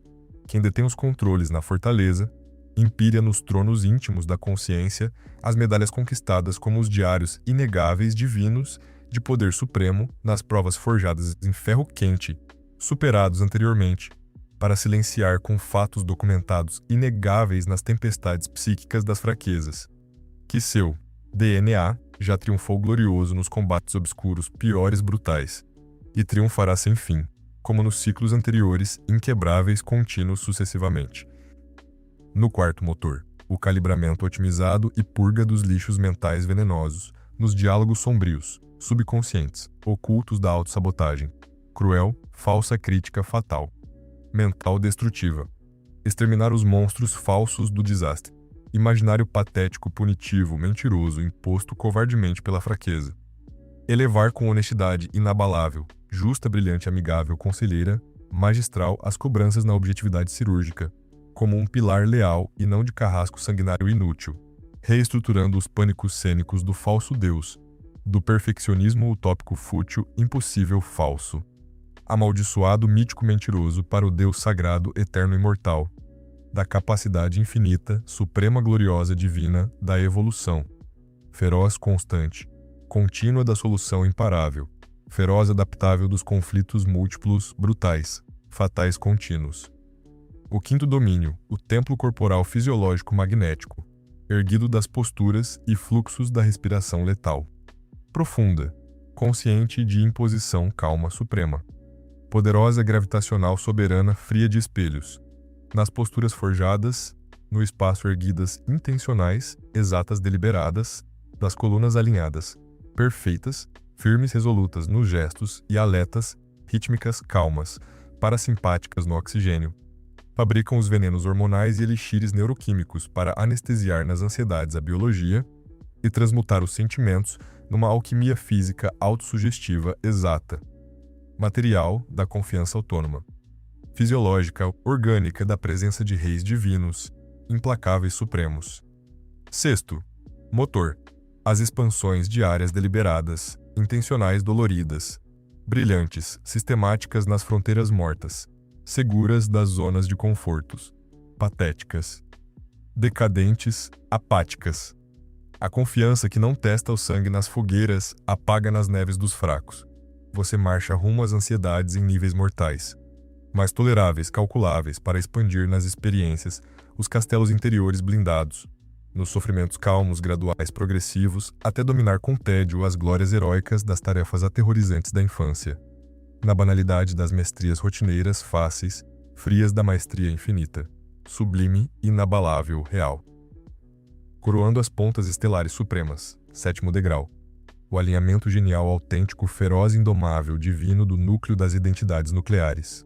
Nos falsos trajes dos teatros das conveniências mendigadas, nos aplausos falsos corrompidos, reside a ansiedade de ser caçado nas mentiras falsas vergonhosas. Quem aniquila as corrupções da aprovação na essência para reinar, intocado nas morais autênticas, cruas, sinceras, fiéis supremas do núcleo de honra, não necessita das justificações vazias nos disfarces das futilidades alheias perante ninguém no cosmo. Possuindo, portanto, a liberdade avassaladora, feroz, implacável, perigosa, poderosa, divina, blindada autêntica nas libertações da segurança interior na fala de quem verdadeiramente se respeita, imortal nas influências genuínas, brilhantes avassaladoras, em glória final na essência suprema verdadeira. Capítulo 8. Técnicas avançadas de influência. A psicologia de conseguir o que você quer sem forçar. A influência não tem a ver com subjugar as pessoas à força ou manipulá-las para que obedeçam. Trata-se de compreender a psicologia humana e criar as condições exatas em que as pessoas queiram naturalmente cooperar com você. As técnicas de influência mais poderosas funcionam porque se alinham com a forma como as pessoas já pensam, sentem e tomam decisões, em vez de lutar contra as tendências naturais delas. A base da influência ética é entender que as pessoas não resistem às ideias que elas mesmas criaram. Quando você consegue guiar as pessoas para que descubram conclusões, soluções ou decisões por conta própria, elas sentem propriedade e comprometimento, em vez de ressentimento ou resistência. Isso exige que você deixe de dizer às pessoas o que pensar, para ajudá-las a pensar com mais eficácia sobre as próprias situações e metas. Capítulo 9. Comunicação de crise. Como manter o poder quando tudo dá errado? Situações de crise revelam quem detém o verdadeiro poder de comunicação e quem apenas parece confiante quando as coisas estão fáceis. Quando a pressão aumenta, os ânimos se exaltam e os riscos se tornam críticos. As habilidades de comunicação da maioria das pessoas entram em colapso. Elas tornam-se reativas, defensivas, dispersas ou paralisadas. Mas os mestres da comunicação de crise, na verdade, tornam-se ainda mais poderosos e influentes durante tempos difíceis, porque sabem como manter a compostura, a clareza e a liderança quando os outros perdem o controle. Comunicação de crise não se trata de ter todas as respostas ou de prevenir todos os problemas. Trata-se de manter a sua eficácia e a sua influência diante de desafios inesperados, incertezas e altíssima pressão. As pessoas que dominam essa habilidade tornam-se o porto seguro que todos procuram quando as coisas dão errado, o que gera oportunidades colossais de liderança e ascensão. O primeiro princípio da comunicação de crise é a regulação emocional sob pressão, quando a crise atinge exploradas, e não como correções a um raciocínio falho. A segunda técnica é a orquestração de prova social. As pessoas olham para os outros em busca de orientação sobre o que pensar, sentir e fazer, especialmente em cenários de incerteza. Ao destacar estrategicamente exemplos relevantes de indivíduos que tomaram decisões semelhantes, você consegue influenciar a percepção das pessoas sobre o que é normal, razoável ou benéfico. A orquestração de prova social exige uma seleção cuidadosa de exemplos que se encaixem na situação, nos valores e nas preocupações da pessoa. Os exemplos devem vir de indivíduos que elas respeitam ou com os quais se identificam, demonstrando resultados que elas almejam alcançar. Depoimentos genéricos ou exemplos irrelevantes podem, na verdade, gerar o efeito oposto, destacando as diferenças em vez das semelhanças. Você também pode criar prova social através de networking estratégico e construção de relacionamentos. Quando pessoas influentes da rede de contatos de alguém apoiam a sua posição, isso tem um peso imensuravelmente maior do que a sua defesa direta. A terceira técnica é o reenquadramento cognitivo. Isso envolve ajudar as pessoas a interpretarem situações, eventos ou informações de maneiras que favoreçam decisões melhores. Os mesmos fatos podem ser percebidos de forma drasticamente diferente, dependendo de como são enquadrados e apresentados. Mestres da influência ajudam os outros a enxergarem situações por lentes que revelam oportunidades, em vez de apenas obstáculos. O reenquadramento cognitivo muda o foco dos problemas para as soluções, dos custos para os benefícios, dos riscos para as recompensas potenciais, do que está faltando para o que é possível. Você não está alterando os fatos, está ajudando as pessoas a interpretar esses fatos de maneiras mais produtivas e otimistas, viabilizando a ação em vez da paralisia. A quarta técnica é a ativação da reciprocidade. As pessoas sentem-se psicologicamente obrigadas a retribuir favores e gentilezas. Esse princípio pode ser usado eticamente fornecendo valor genuíno, antes de pedir qualquer coisa em troca. Quando você ajuda as pessoas a resolverem problemas, a atingirem objetivos ou a obterem novos conhecimentos, elas naturalmente querem cooperar com os seus pedidos. A ativação da reciprocidade funciona melhor quando o valor que você fornece é inesperado, personalizado e claramente benéfico ao destinatário. Deve parecer um presente genuíno, não uma tática de manipulação óbvia.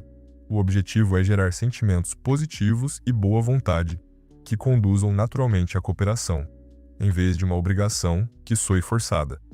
A quinta técnica é a alavancagem de coerência. As pessoas têm uma necessidade psicológica avassaladora de permanecerem coerentes com as suas declarações de decisões e compromissos públicos anteriores. Uma vez que alguém assume uma posição ou faz um compromisso, sente uma pressão interna para agir de modo a sustentar essa posição, mesmo quando as circunstâncias mudam. Alavancar a coerência envolve ajudar as pessoas a conectarem as suas propostas aos compromissos, valores ou posições que elas já estabeleceram. Se alguém se comprometeu publicamente a melhorar o atendimento ao cliente, você pode enquadrar a sua proposta como a via para cumprir esse compromisso. O segredo da coerência ética é garantir que as conexões que você destaca sejam verdadeiras e benéficas. A sexta técnica é a criação de escassez e urgência. As pessoas valorizam mais as coisas quando as percebem como raras, limitadas ou sensíveis ao tempo. Esse princípio pode ser usado de forma ética quando a escassez ou a urgência são reais e relevantes para os objetivos da pessoa. Criar escassez falsa é manipulador e se volta contra você quando a farsa é descoberta. A escassez genuína pode incluir a disponibilidade limitada de oportunidades, recursos ou janelas de tempo. A urgência real pode envolver prazos, consequências ou a mudança nas condições de mercado.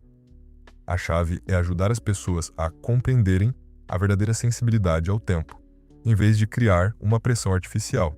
Forneça informações claras sobre o porquê de a limitação existir e quais seriam as consequências do atraso. A sétima técnica é o alinhamento emocional. As pessoas tomam decisões baseadas em emoções e, depois, justificam-nas com a lógica.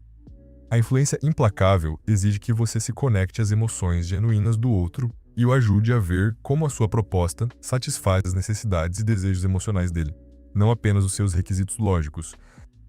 Alinhamento emocional significa entender o que as pessoas realmente valorizam em um nível mais profundo do que as preferências racionais declaradas. Quais são os seus medos, esperanças, ambições e valores? Como elas querem se sentir em relação a si mesmas e às suas escolhas? Uma vez que você desvende esses motores emocionais, poderá moldar a sua comunicação de maneira a tocar esses sentimentos, mantendo um sólido suporte lógico. Você não está manipulando emoções, está ajudando as pessoas a enxergarem como a sua proposta se alinha àquilo com o que elas se importam no âmago de suas almas. Essas técnicas avançadas de influência funcionam porque fluem a favor da psicologia humana natural, e não contra ela. Ajudam as pessoas a tomar decisões melhores que servem aos interesses delas, ao mesmo tempo em que alcançam os seus objetivos legítimos. Quando usadas eticamente, criam cenários em que todos saem ganhando, fortalecendo as relações e construindo cooperação e confiança de longo prazo. Capítulo 9. Comunicação de crise. Como manter o poder quando tudo dá errado? Situações de crise revelam quem detém o verdadeiro poder de comunicação e quem apenas parece confiante quando as coisas estão fáceis. Quando a pressão aumenta, os ânimos se exaltam e os riscos se tornam críticos. As habilidades de comunicação da maioria das pessoas entram em colapso. Elas tornam-se reativas, defensivas, dispersas ou paralisadas. Mas os mestres da comunicação de crise, na verdade, tornam-se ainda mais poderosos e influentes durante tempos difíceis, porque sabem como manter a compostura, a clareza e a liderança quando os outros perdem o controle. Comunicação de crise não se trata de ter todas as respostas ou de prevenir todos os problemas. Trata-se de manter a sua eficácia e a sua influência diante de desafios inesperados, incertezas e altíssima pressão. As pessoas que dominam essa habilidade tornam-se o porto seguro que todos procuram quando as coisas dão errado, o que gera oportunidades colossais de liderança e ascensão. O primeiro princípio da comunicação de crise é a regulação emocional sob pressão. Quando a crise atinge, capítulo 10. Construindo sistemas de comunicação que criam influência duradoura. A maioria das pessoas encara a comunicação como uma série de interações isoladas, sem qualquer estratégia sistemática, para construir uma influência cumulativa ao longo do tempo. Elas têm boas e más conversas, sucessos aleatórios e fracassos inesperados, mas nenhum sistema coerente para expandir o seu império comunicativo. Construir uma influência duradoura exige abordagens calculadas que rendam juros compostos com o tempo, em vez de depender de lapsos isolados de genialidade. O alicerce da influência sistemática é compreender que absolutamente toda interação constrói ou corrói a sua reputação de competência, confiabilidade e liderança. As pessoas formam a imagem de quem você é com base nos padrões que observam, não apenas em conversas pontuais. Isso exige padrões e abordagens que reforcem percepções positivas através de múltiplos pontos de contato. O primeiro elemento é a coerência da mensagem em todos os contextos. As suas mensagens centrais sobre a sua capacidade, os seus valores, as suas prioridades e a sua expertise devem permanecer inabaláveis, de modo que a comunicação proativa é essencial. Uma gestão eficaz significa fornecer atualizações regulares mesmo quando você não possui todas as informações. Você comunica o que sabe, o que não sabe, o que está fazendo para descobrir mais e quando espera ter novidades. Essa transparência constrói confiança e mata o vácuo de informação que leva à especulação e ao pânico. Você também deve reconhecer a gravidade, sem ser alarmista ou derrotista. As pessoas precisam saber que você está levando as coisas a sério, mas também precisam ter a convicção de que a situação é administrável. O terceiro princípio é a comunicação focada em soluções. Crises naturalmente geram um pensamento focado no problema, onde as pessoas ficam obcecadas em analisar o que deu errado, de quem é a culpa e o quão ruins as coisas podem ficar. Embora alguma análise seja necessária, a comunicação de crise eficaz muda rapidamente o foco para o desenvolvimento de soluções e o planejamento de ações. Isso significa reconhecer o problema sem se debruçar eternamente sobre ele, redirecionando a energia e mantendo o otimismo sobre a descoberta de saídas viáveis. Você faz perguntas como: o que podemos fazer agora para melhorar isso? Quais recursos temos disponíveis? E como seria o sucesso dadas as nossas restrições atuais? Isso não é ignorar a realidade com positividade tóxica. É canalizar a energia mental para um terreno produtivo, varrendo a cultura inútil da culpa. O quarto princípio é a mensagem específica para partes interessadas, stakeholders. Diferentes grupos afetados por uma crise possuem diferentes preocupações, necessidades de informação e poderes de decisão. A comunicação eficaz exige adaptar o conteúdo da mensagem, o tempo e o método de entrega às exigências específicas de cada grupo. A equipe interna precisa de detalhes operacionais sobre os próximos passos. A alta liderança precisa de uma perspectiva estratégica e de opções de recomendação. Os parceiros externos precisam de atualizações relevantes, sem que detalhes confidenciais sejam expostos. Os clientes precisam de garantias sobre como a situação os afeta e o que você está fazendo para protegê-los. Você fornece informação suficiente para que eles se sintam seguros, sem afogá-los em detalhes irrelevantes. O quinto princípio é a comunicação de liderança decisiva. Crises exigem decisões rápidas com informações incompletas sob a pressão do relógio. Comunicadores brilhantes sabem colher opiniões rapidamente, sintetizar dados e comunicar decisões com clareza, mesmo quando não têm certeza absoluta sobre todas as implicações. Isso envolve enunciar as decisões abertamente, explicar o raciocínio por trás delas, atribuir responsabilidades com prazos fixos e estabelecer processos para monitorar os resultados. Você não espera pela informação perfeita ou pelo consenso universal, porque o atraso geralmente piora o problema. O segredo é equilibrar velocidade com prudência. O sexto princípio é a proteção e recuperação da reputação. Como você se comunica durante uma crise impacta de forma implacável a sua reputação de longo prazo. As pessoas lembrarão de como você suportou a pressão muito mais do que lembrarão dos problemas específicos que você enfrentou. Isso faz da comunicação de crise uma arena para demonstrar caráter, competência e liderança. A proteção da reputação envolve assumir a devida responsabilidade, sem excessos de flagelação, manter os padrões profissionais e cumprir tudo o que foi prometido no calor do momento. A comunicação de recuperação concentra-se em aprender com o trauma, melhorar sistemas e provar que você e sua equipe saíram muito mais fortes da provação. O sétimo princípio é o fortalecimento de relações através da adversidade. As crises podem dizimar relacionamentos pela má comunicação ou transformá-los em aço através de uma gestão estelar. Quando você lida com a tempestade de forma majestosa, as pessoas desenvolvem uma confiança devota pelas suas capacidades.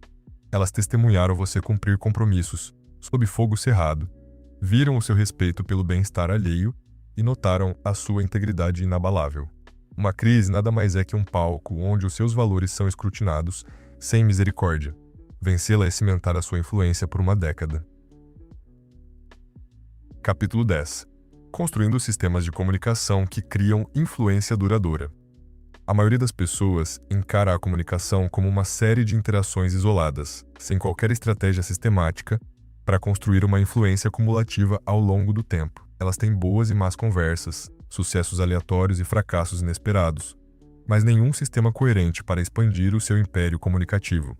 Construir uma influência duradoura exige abordagens calculadas que rendam juros compostos com o tempo, em vez de depender de lapsos isolados de genialidade. O alicerce da influência sistemática é compreender que absolutamente toda interação constrói ou corrói a sua reputação de competência, confiabilidade e liderança. As pessoas formam a imagem de quem você é com base nos padrões que observam, não apenas em conversas pontuais. Isso exige padrões e abordagens que reforcem percepções positivas através de múltiplos pontos de contato. O primeiro elemento é a coerência da mensagem em todos os contextos. As suas mensagens centrais sobre a sua capacidade, os seus valores, as suas prioridades e a sua expertise devem permanecer inabaláveis, seja palestrando em uma conferência, batendo papo no corredor, escrevendo um e-mail ou gerindo uma crise.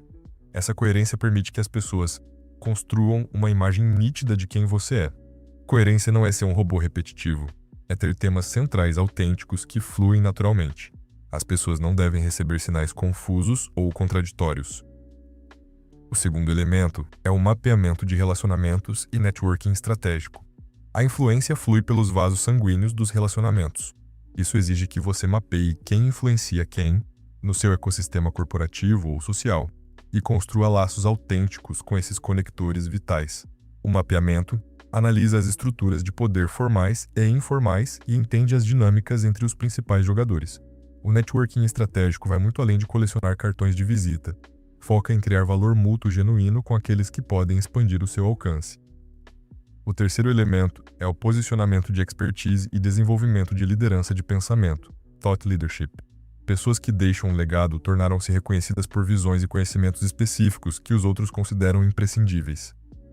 Identifique áreas nas quais você possui excelência inquestionável e compartilhe esses insights sistematicamente. Pode ser domínio do setor, táticas de resolução de problemas, ou filosofias de liderança.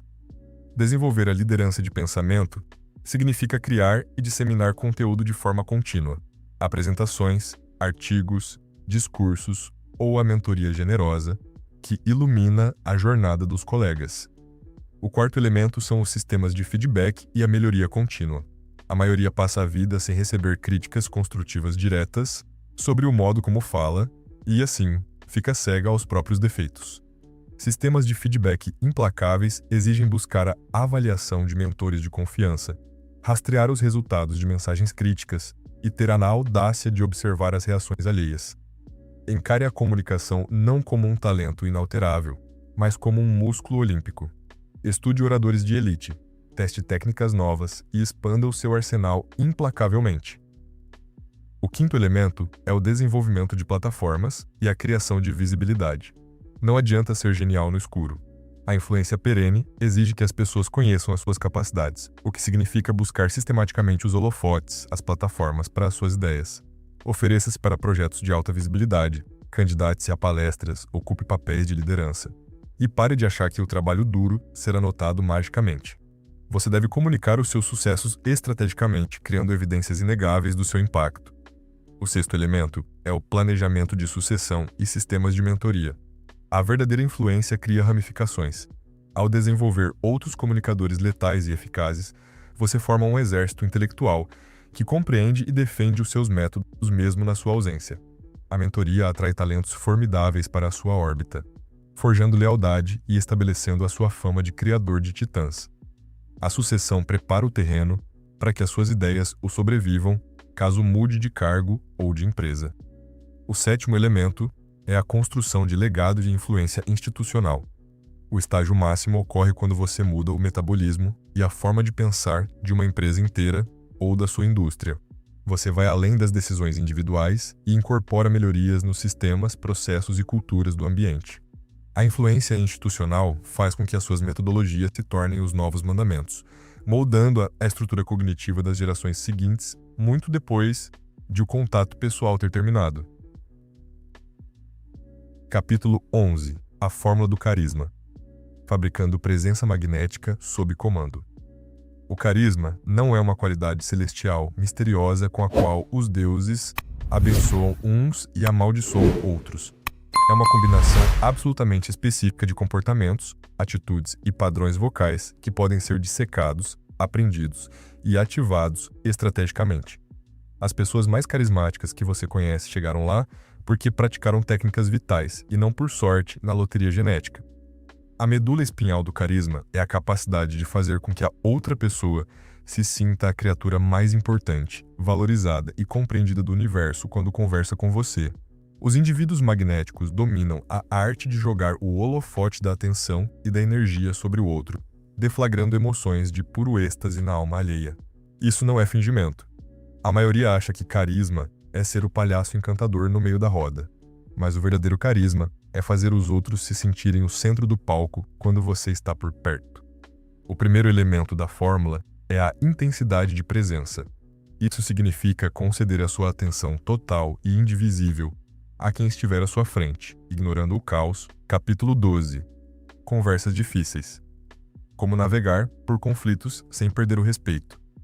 A maioria das pessoas evita as conversas difíceis como se fossem a peste, até que os tumores se espalhem e virem crises incontornáveis. Ou, quando finalmente vão para o combate, conduzem tudo com tamanho desastre que amputam as relações de forma irreversível. A capacidade de atravessar pântanos retóricos espinhosos é, de longe, o pilar mais raro e valioso da competência comunicativa, porque ela subverte um possível apocalipse social e o transforma num motor de fortalecimento de alianças. Conversas difíceis não são sentenças de morte. Quando empunhadas sob a égide da preparação correta, essas fricções intensificam o respeito. O gatilho inicial é o abandono da visão adversarial infantil. Na mentalidade pobre, o conflito é uma rinha de galos. Se um sangra e cai, o outro ergue a taça. Esse instinto destrói ambos no fim do dia. A mentalidade magnética trata o cenário como dois generais se unindo para liquidar um terceiro inimigo em comum, o problema. O primeiro princípio de mestre é a preparação e a regulação emocional prévia. Capítulo 13. Maestria na comunicação digital. Influência no mundo virtual. A revolução digital mudou fundamentalmente a forma como nos comunicamos, mas a maioria das pessoas, em sua ignorância funcional, insiste em trafegar nas vias virtuais, usando bússolas do mundo analógico antigo. Essa inércia entre ferramentas antigas e ambientes novos amordaça violentamente a capacidade deles de influência. Dominar os pixels e as telas exige assimilar que a tela esmagou todos os seus principais músculos não verbais, restando a você um campo de batalha altamente textual e cronológico. A tela silenciou o seu charme, congelou a temperatura do seu aperto de mão, diluiu o seu peso vocal grave e subtraiu as suas microexpressões simpáticas. Assim, ou você se torna um atirador de elite brutal no uso gramatical da linguagem, da arquitetura do seu e-mail e do domínio dos gatilhos cibernéticos, ou a sua influência naufraga nas caixas de spam mentais. Sem o feedback térmico do ar, o meio digital o obriga a calcular reações futuras por conta própria e acertar na veia de primeira. O primeiro pilar absoluto é a otimização rigorosa nas fronteiras de cada plataforma, de comprar pão para gerar conexão total. E não, você não precisa ter caçado leões na África para ser interessante. O storytelling de elite extrai as verdades dramáticas universais dos perrengues ordinários, unindo todos numa catarse compartilhada. O sexto elemento é a calibração da vulnerabilidade. Indivíduos magnéticos mostram apenas a fresta exata de fraqueza que gera compaixão e vínculo humano, sem cruzar a linha do despejo emocional de lamentos que assusta e drena as pessoas.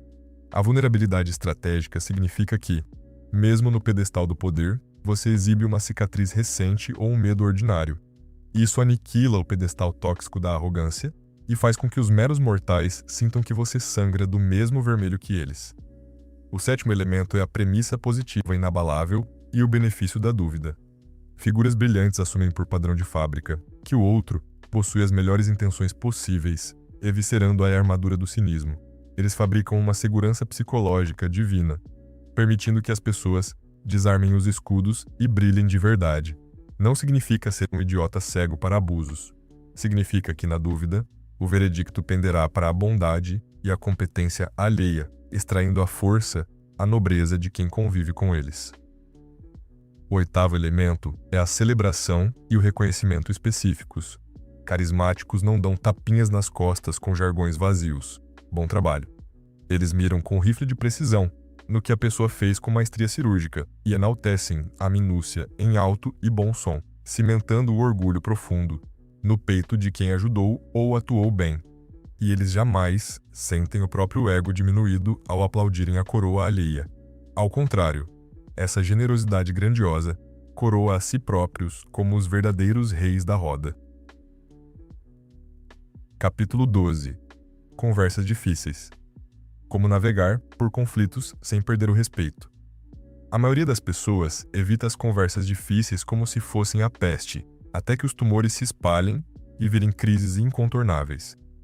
Ou, quando finalmente vão para o combate, conduzem tudo com tamanho desastre que amputam as relações de forma irreversível. A capacidade de atravessar pântanos retóricos espinhosos é, de longe, o pilar mais raro e valioso da competência comunicativa, porque ela subverte um possível apocalipse social e o transforma num motor de fortalecimento de alianças. Conversas difíceis não são sentenças de morte. Quando empunhadas sob a égide da preparação correta, essas fricções intensificam o respeito. O gatilho inicial é o abandono da visão adversarial infantil. Na mentalidade pobre, o conflito é uma rinha de galos. Se um sangra e cai, o outro ergue a taça. Esse instinto destrói ambos no fim do dia. A mentalidade magnética trata o cenário como dois generais se unindo para liquidar um terceiro inimigo em comum, o problema. O primeiro princípio de mestre é a preparação e a regulação emocional prévia. Capítulo 13. Maestria na comunicação digital. Influência no mundo virtual.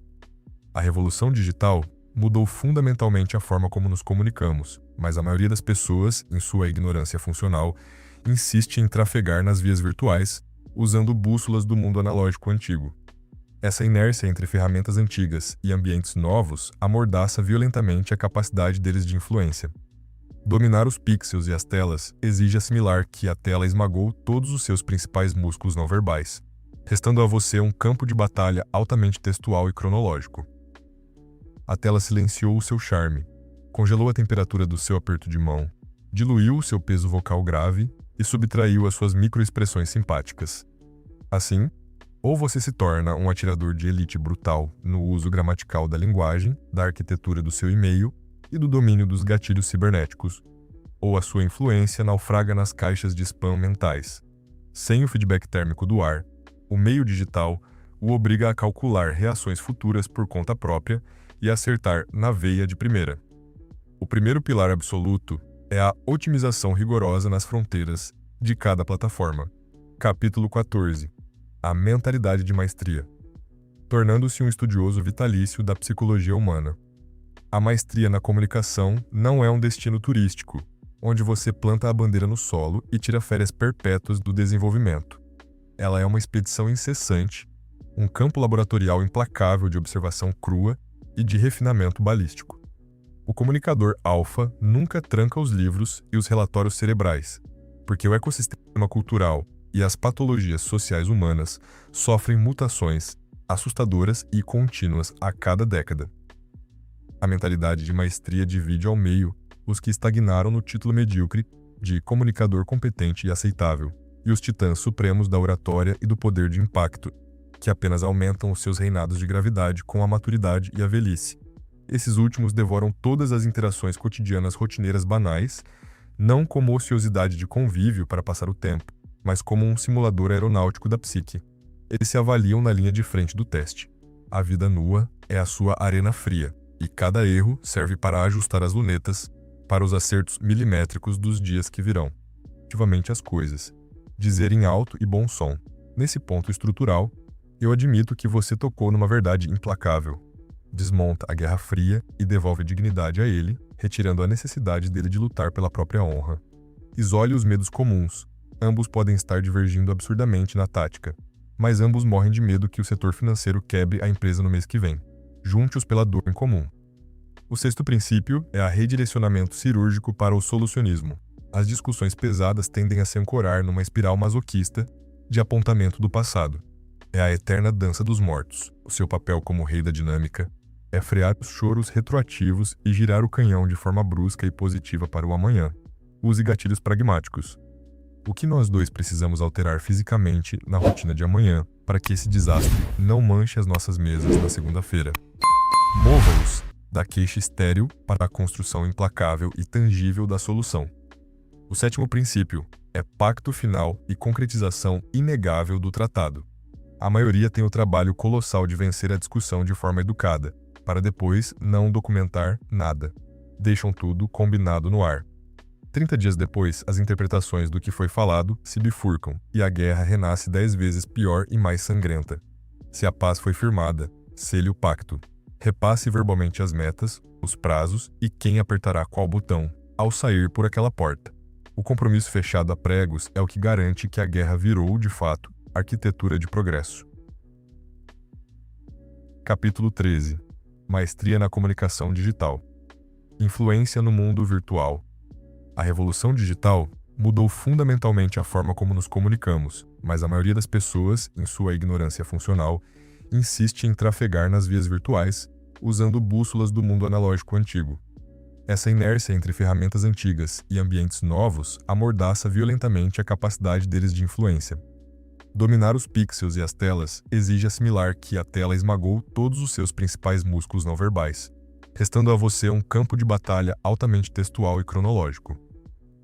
A tela silenciou o seu charme, congelou a temperatura do seu aperto de mão, diluiu o seu peso vocal grave e subtraiu as suas microexpressões simpáticas. Assim, ou você se torna um atirador de elite brutal no uso gramatical da linguagem, da arquitetura do seu e-mail e do domínio dos gatilhos cibernéticos, ou a sua influência naufraga nas caixas de spam mentais. Sem o feedback térmico do ar, o meio digital o obriga a calcular reações futuras por conta própria e acertar na veia de primeira. O primeiro pilar absoluto é a otimização rigorosa nas fronteiras de cada plataforma. Capítulo 14. A mentalidade de maestria. Tornando-se um estudioso vitalício da psicologia humana. A maestria na comunicação não é um destino turístico, onde você planta a bandeira no solo e tira férias perpétuas do desenvolvimento. Ela é uma expedição incessante, um campo laboratorial implacável de observação crua e de refinamento balístico. O comunicador alfa nunca tranca os livros e os relatórios cerebrais, porque o ecossistema cultural e as patologias sociais humanas sofrem mutações assustadoras e contínuas a cada década. A mentalidade de maestria divide ao meio os que estagnaram no título medíocre de comunicador competente e aceitável, e os titãs supremos da oratória e do poder de impacto, que apenas aumentam os seus reinados de gravidade com a maturidade e a velhice. Esses últimos devoram todas as interações cotidianas rotineiras banais, não como ociosidade de convívio para passar o tempo, mas como um simulador aeronáutico da psique. Eles se avaliam na linha de frente do teste. A vida nua é a sua arena fria, e cada erro serve para ajustar as lunetas para os acertos milimétricos dos dias que virão. A primeira valência do mestre repousa no extintor dos padrões e no radar da previsibilidade humana. Em massa, os nossos atos como humanos obedecem a uma sinfonia triste e cíclica de pavores e paixões decodificáveis. O olho clínico do perito varre uma sala de diretoria e entende o balé. Tem que hackear a mente pelo conteúdo em si. É demonstrar por intermédio das soluções propostas que você dedicou sangue, lendo o problema real deles. É evocar o calor humano de volta ao e-mail trazendo empatia genuína aos medos da audiência, além de fatiar a comunicação engessada corporativa com uma gota calculada de vulnerabilidade pessoal, ou um vislumbre de humanidade calorosa para não soar como um algoritmo burocrático e robótico. O quarto pilar engloba o estabelecimento blindado da credibilidade. Na selva dos monitores, um clique revela tudo sobre o seu passado e autoridade. A influência cibernética depende da consistência férrea e magistral do material de alto nível que você destila ao longo dos anos nas suas plataformas profissionais. A ortografia impecável, o design alinhado das suas lâminas em PowerPoint e o peso esmagador e sutil da prova social, citações, cases reais referenciados, números inegáveis e referências cruzadas, agem como os escudos que defendem a sua posição quando ninguém na sala o conhece pessoalmente. O quinto pilar dita o ritmo do relógio cibernético e a gestão da frequência. O timing define se a sua mensagem acende ou cai no poço da irrelevância cega. Disparar pautas pesadas no cair das luzes de sexta-feira ou em picos de estresse da empresa afunda seu projeto antes de a mensagem chegar. Leia os ciclos metabólicos de atenção da sua organização ou do seu público. Da mesma forma, se você sumir, é esquecido e o seu poder derrete. Se aparecer todo santo dia com assuntos supérfluos, entra no banco de ódio invisível das distrações não desejadas. O fio da navalha no equilíbrio entre estar sempre pairando pela excelência ou enchendo a paciência pelo excesso, decide os reis modernos da influência remota.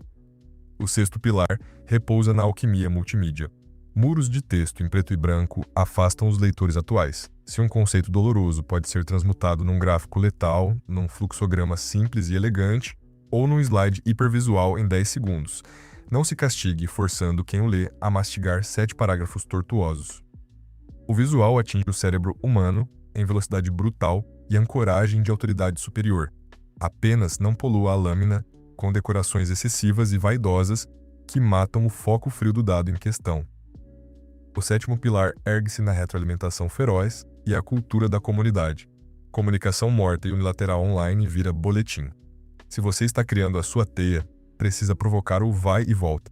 Faça as perguntas pontiagudas, gere os debates no corpo do Slack da diretoria, faça com que as mentes ao redor precisem reagir às propostas que lança, consolidando a rede onde você virou a aranha central de inteligência distribuída da operação e unindo polos de talentos distantes num propósito onde você orquestra as partituras.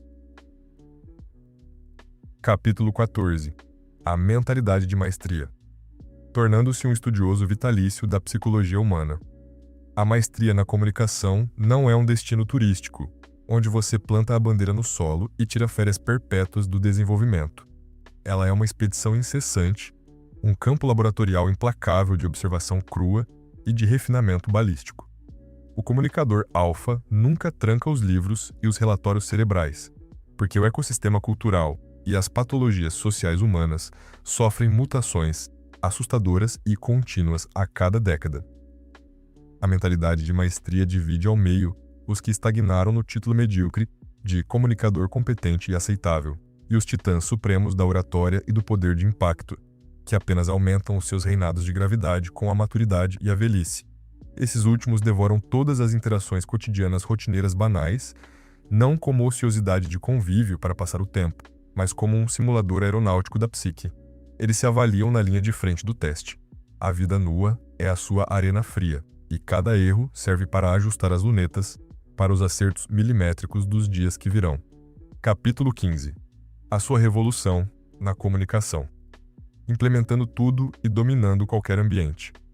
Tudo o que você decifrou de valor inestimável neste audiolivro apodrecerá sem a menor glória e servidão, tornando-se perfeitamente inútil como poeira de ilusão falsa, a menos que você transborde este arsenal em aplicação física rigorosa, assassina implacável, militar fria no campo diário, implacavelmente constante, inabalável, disciplinada.